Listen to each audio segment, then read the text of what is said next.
नमस्कार, स्वागत है आपका अपना प्रदेश उत्तर प्रदेश में। मैं हूं आपके साथ सचिन चौहान। बात होगी तमाम खबरों की, लेकिन बुलेटिन की शुरुआत बड़ी खबर से कर लेते हैं।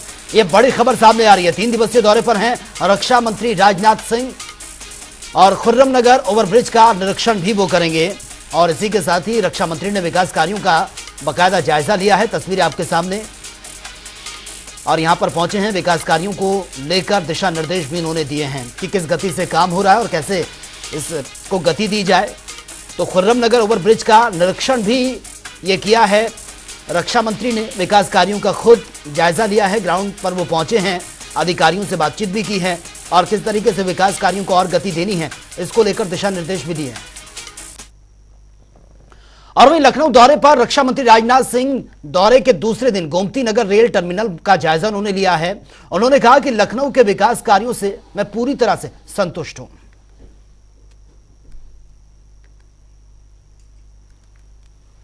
तो चलिए बड़ी खबर से आपको अपडेट करवा देते हैं। ये बड़ी खबर सामने आ रही है, वीडियो कॉन्फ्रेंसिंग के जरिए अधिकारी जुड़ेंगे। ये बड़ी अपडेट फिलहाल जो आ रही है, आज शाम 7 बजे सीएम योगी की बैठक होनी है। 7 बजे का टाइम रखा गया। राजस्व और कानून व्यवस्था पर मुख्यमंत्री की यह बैठक होनी है और बैठक में शामिल प्रदेश भर के अधिकारी इस बैठक में शिरकत करेंगे। वीडियो कॉन्फ्रेंसिंग के जरिए अधिकारी इस बैठक का हिस्सा बनेंगे। पुलिस अधिकारी, उप जिलाधिकारी भी इस बैठक में मौजूद रहेंगे। तो शाम का वक्त ये रखा गया है। शाम के वक्त 7 बजे मुख्यमंत्री योगी आदित्यनाथ की बैठक होनी है।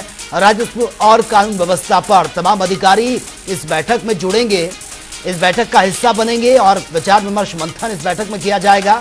और साथ ही रिपोर्ट कार्ड भी जो अधिकारी हैं, उप जिलाधिकारी हैं, वो अपना रिपोर्ट कार्ड रखेंगे। अब तक जो काम हुआ है और कैसे उस काम में और सुधार करना है, उस काम को और गति देनी है, इसको लेकर विचार विमर्श भी किया जाएगा। और ज्यादा जानकारी के साथ संवाददाता अनूप कुमार इस वक्त हमारे साथ सीधा लाइव बने हैं। अनूप, आज शाम 7 बजे का टाइम ये रखा गया है। मुख्यमंत्री योगी आदित्यनाथ की ये बड़ी बैठक होनी है राजस्व और कानून व्यवस्था को लेकर। क्या कुछ पॉइंट्स इस बैठक में रहने वाले हैं? किन किन मुद्दों पर विस्तार से चर्चा होगी?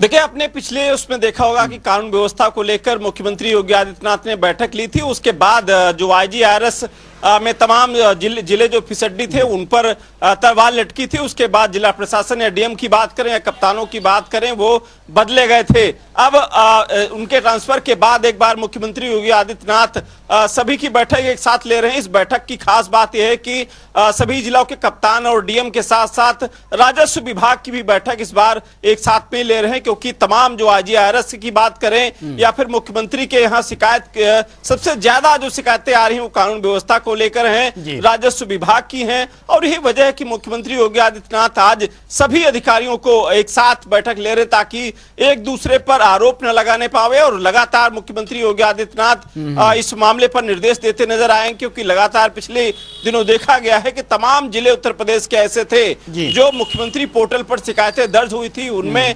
फिसड्डी दिखे थे। और यही वजह थी कि कार्रवाई भी हुई। इस बार क्या कुछ निर्देश दिए जाते हैं 7 बजे के बाद पता लगेगा, लेकिन तमाम ऐसी शिकायतें ऐसे भी हैं राजस्व और पुलिस के बीच में। छोटी छोटी जो शिकायतें हैं वो ऊपर स्तर तक आती हैं, उनको नीचे स्तर पर ही समाप्त किया जाए।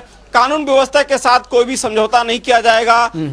खासकर राजस्व विभाग की जो शिकायतें हैं उन सब चीजों को लेकर, चाहे घरौनी की बात करें, लगातार उत्तर प्रदेश में जो घरौनी की बात चल रही थी वो उस पर काम चल रहा है। वो अब तक क्या घरौनी कहां तक अपडेट हुई, क्या राजस्व को लेकर जिस तरीके से विवाद चल रहे हैं वो कितना अभी तक अंतर आया है, जो तहसील स्तर पर जो तहसील दिवस चलता है उसमें शिकायतें किस प्रकार की आ रही हैं, उसका निस्तारण किस तरीके से हो रहा है, अभी तक पेंडिंग शिकायतें कितनी पड़ी हुई हैं, इन सब तमाम चीजों को लेकर मुख्यमंत्री योगी आदित्यनाथ अपडेट भी लेंगे और कुछ दिशा निर्देश भी देने वाले हैं। 7 बजे ये बैठक शुरू होगी। 7 बजे के बाद ये सभी जो अधिकारी हैं उत्तर प्रदेश के, वो चाहे कमिश्नर हो, पुलिस कमिश्नर हो या फिर जिले के कप्तान हो, डीएम है, एसएसपी हैं, एसडीएम हैं और नायब तहसीलदार इस बीच बैठक में का हिस्सा होंगे और मुख्यमंत्री योगी आदित्यनाथ के सामने अपना जिले का रिपोर्ट कार्ड, अपने क्षेत्र का रिपोर्ट कार्ड प्रस्तुत करते नजर आएंगे।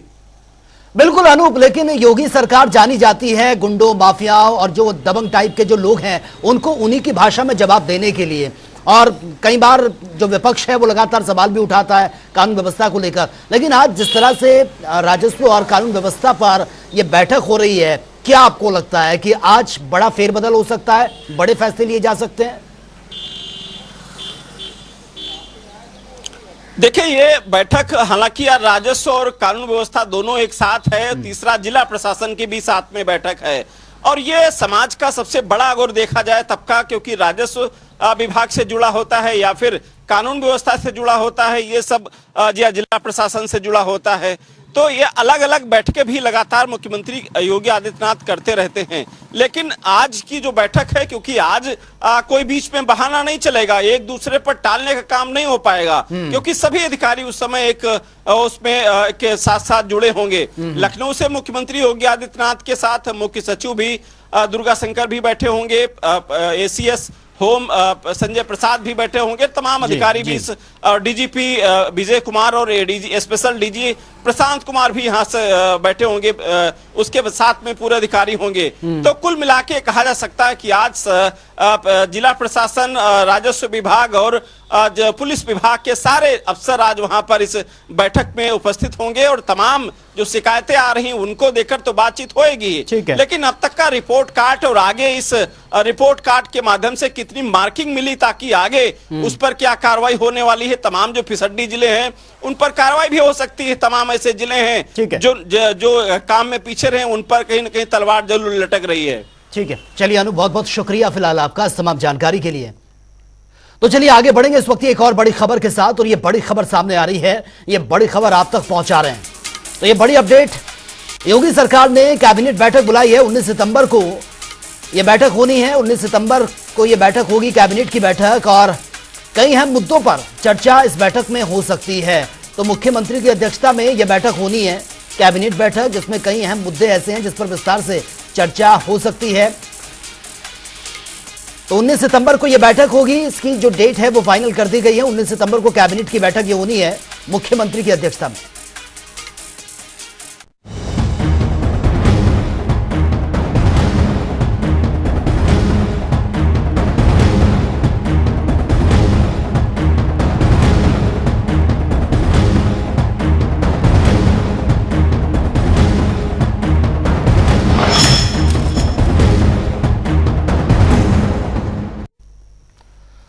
तो चलिए खबरों में आगे बढ़ेंगे और शुरुआत कर लेते हैं बड़ी खबर से, क्योंकि वकीलों का जो प्रदर्शन है वो थमने का नाम नहीं ले रहा है। तो ये बड़ी खबर सामने आ रही है, वकीलों का आक्रोश थमने का नाम नहीं ले रहा है। हापुड़ मामले को लेकर हड़ताल जारी है। तो देखिए, सरकार की तरफ से भले इसमें इंटरफेयर किया गया हो, आश्वासन दिया गया हो, लेकिन जो वकील है वो मानने को तैयार नहीं है। उनका साफ कहना है कि जब तक उनकी मांगों पर गौर नहीं किया जाता, रिटर्न में सारी चीजें नहीं होती, तब तक वो शांत नहीं बैठेंगे। और इन वकीलों को लगातार समर्थन भी मिल रहा है। कामकाज पूरी तरह से ठप है, मुश्किलों का सामना लोगों को करना पड़ रहा है। तमाम परेशानियां जो न्यायालय से जुड़ी जो दिक्कतें हैं उनको लोगों को फेस करना पड़ रहा है, लेकिन जो वकील हैं वो लगातार अपनी मांग को लेकर डटे हुए हैं। हापुड़ पहुंच रहा है वकीलों का ये काफिला, तस्वीरें आपके सामने, हाथों में तख्तियां हैं और आक्रोश है वकीलों में। ये साफ तौर पर तस्वीरें भी आप देख सकते हैं। हापुड़ मामले को लेकर हड़ताल लगातार जारी है, और जो लाठीचार्ज इन पर किया गया था उसको लेकर भी वो लगातार यही कह रहे हैं कि जिन्होंने लाठीचार्ज किया, ऐसे पुलिसकर्मियों के खिलाफ भी एक्शन होना चाहिए। तो तमाम जो उनके मुद्दे हैं इसको लेकर यह प्रदर्शन वकीलों का लगातार बढ़ता जा रहा है। हालांकि सरकार की तरफ से, अधिकारियों की तरफ से बाकायदा इसमें इंटरफेयर किया गया है, समझाने की कोशिश की गई है कि सब कुछ जो है वो सही हो जाएगा। जो उनकी मांगे हैं उस पर आश्वासन बाकायदा यह दिया गया, लेकिन जो वकील हैं उनका साफ कहना है कि कोरे आश्वासनों से कुछ नहीं होगा, आप लिखित में दीजिए, रिटर्न में चीजें होनी चाहिए, तभी वो अपने प्रदर्शन को खत्म करेंगे।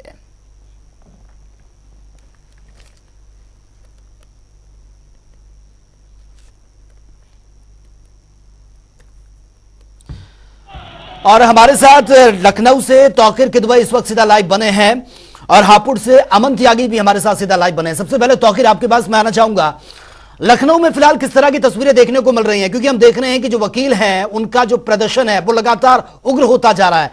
इंटरफेयर सरकार ने किया है, आश्वासन दिया, लेकिन वकील मानने को तैयार नहीं है। उन्होंने कहा रिटर्न में होनी चाहिए सारी चीजें, तभी वो अपने प्रदर्शन को खत्म करेंगे।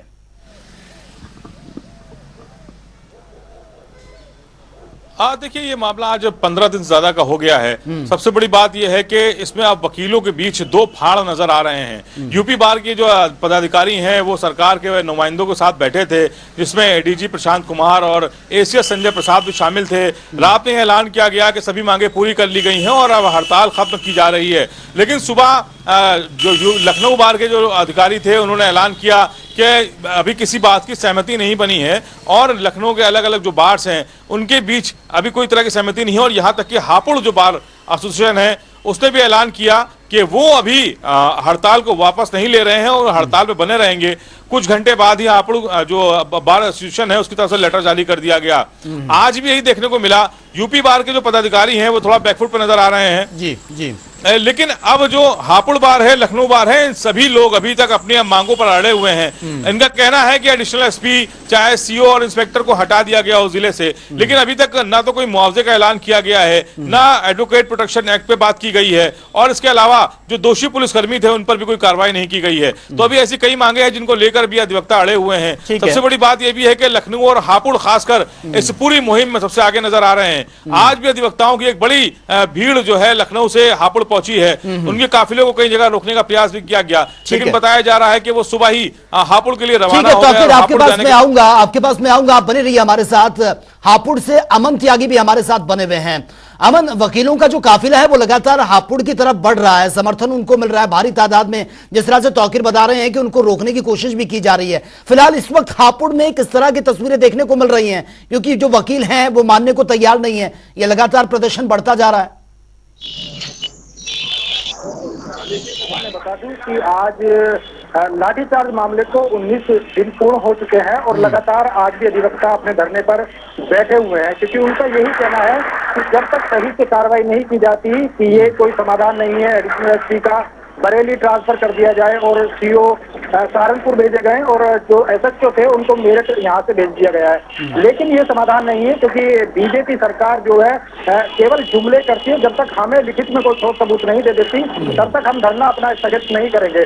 लगातार देखिए, आज लखनऊ से भी अधिवक्ता यहाँ पर जो हापुड़ बार एसोसिएशन को समर्थन देने आए थे और लगातार ऐसे ही जगह जगह पे प्रयागराज की बात की जाए, लखनऊ की बात की जाए, कानपुर की बात की जाए, लगातार अधिवक्ता हापुड़ के अधिवक्ताओं को पूर्ण समर्थन दे रहे हैं। लाठीचार्ज मामले के बाद इसमें जो है जो विपक्षी पार्टी है वो भी बढ़ चढ़कर कहीं ना कहीं चले गए। और जैसे ही अभी 2 दिन पूर्व भी सरकार ने एक लेटर जारी किया था कि उनकी अधिवक्ताओं की सभी मांगे मान ली गई हैं, लेकिन अभी तक अधिवक्ताओं का यही कहना है कि कोई लिखित में या प्रेस कॉन्फ्रेंस के जरिए हमारे पास कोई ठोस सबूत नहीं आया जिससे हम अपना धरना स्थगित कर सकें। जी सचिन।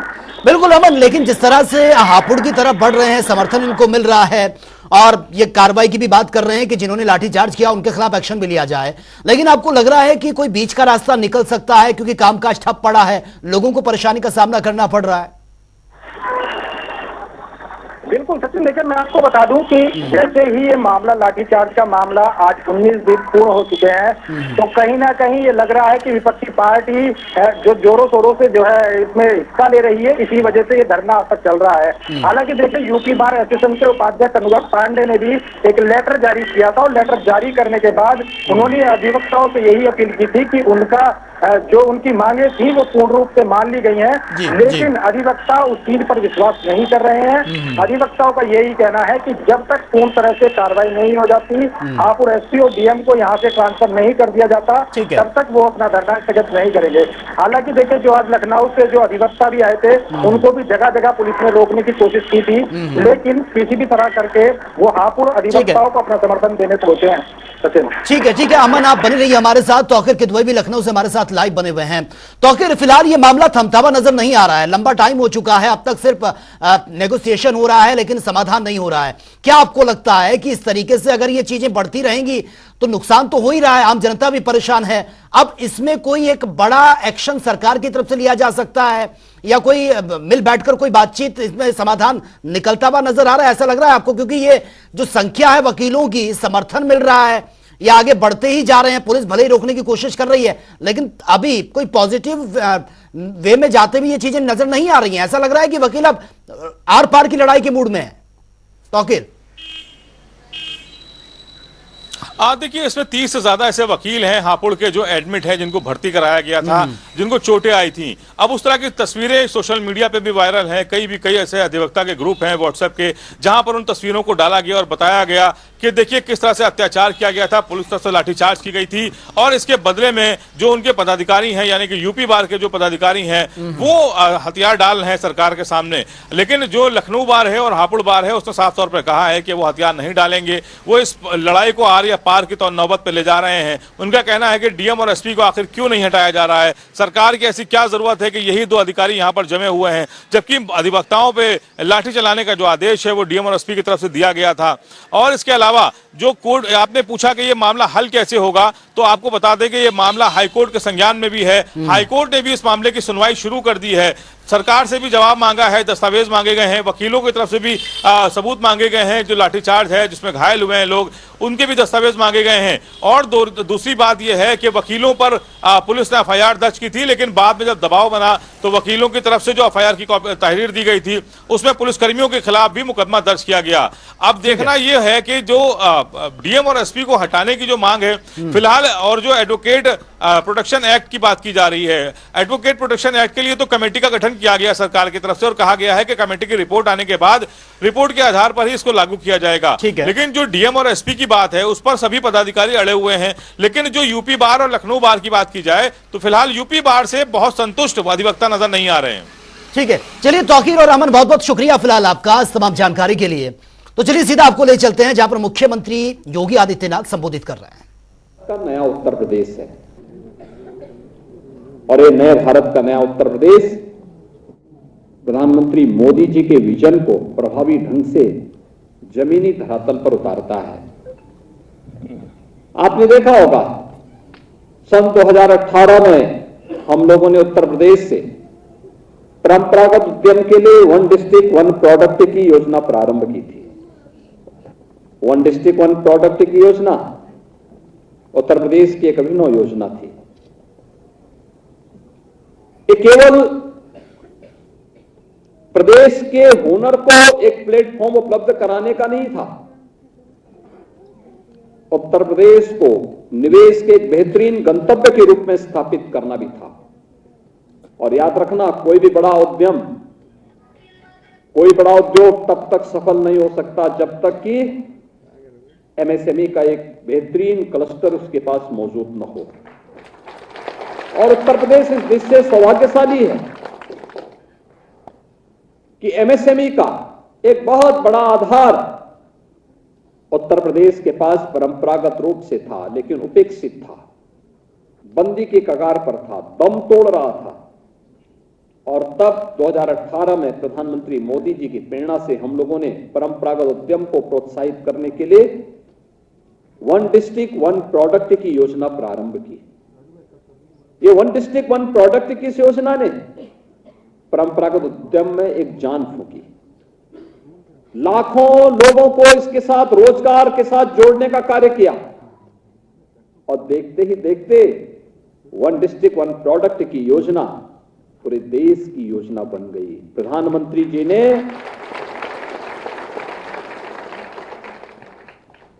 लोकल फॉर ग्लोबल और आत्मनिर्भर भारत की आधारशिला इसको माना, और आज ये पूरे देश की योजना बन चुकी है। इसी प्रकार से सन 2019 में उत्तर प्रदेश स्थापना दिवस के अवसर पर प्रधानमंत्री मोदी जी की प्रेरणा से हम लोगों ने अपने गांवों में निवास करने वाले, कस्बों में निवास करने वाले परंपरागत हस्तशिल्पी और कारीगरों के लिए नाव है, मोची है, धोबी है, बढ़ई है, राजमिस्त्री है, हलवाई है, स्वर्णकार है, इन सभी 17-18 जो अलग अलग प्रकार के हस्तशिल्पी और कारीगर गांवों में या कस्बों में निवास करते हैं, उसकी आवश्यकता, उस गांव को उसने, उसके पूर्वजों ने कभी आत्मनिर्भर बनाया था, लेकिन समय के अनुरूप लोगों की आवश्यकताएं बढ़ी, लोग अपने तरीके से इन कार्यक्रमों को आगे बढ़ा रहे हैं। उन लोगों को उसके श्रम का उचित सम्मान नहीं मिल पा रहा था। श्रम का सम्मान मिले और उसे हम प्रभावी ढंग से आगे बढ़ा सकें, इसके लिए विश्वकर्मा श्रम सम्मान की योजना जनवरी 2019 में हम लोगों ने प्रारंभ की। मुझे प्रसन्नता है, अब तक 1 लाख से अधिक ऐसे कारीगरों को, ऐसे हस्तशिल्पियों को हम लोगों ने आगे बढ़ाने का काम किया, उन्हें ट्रेनिंग की, उन्हें टूल किट उपलब्ध करवाया, उन्हें हर प्रकार से प्रोत्साहित करने का कार्य किया। मैं भी पूछ रहा था, एक नौ प्रशिक्षण लेने के बाद टूल किट प्राप्त किया। तो फिलहाल इस बुलेटिन में मेरे साथ इतना ही, लेकिन तमाम खबरों के लिए आप बने रहिए जनता टीवी के साथ। नमस्कार।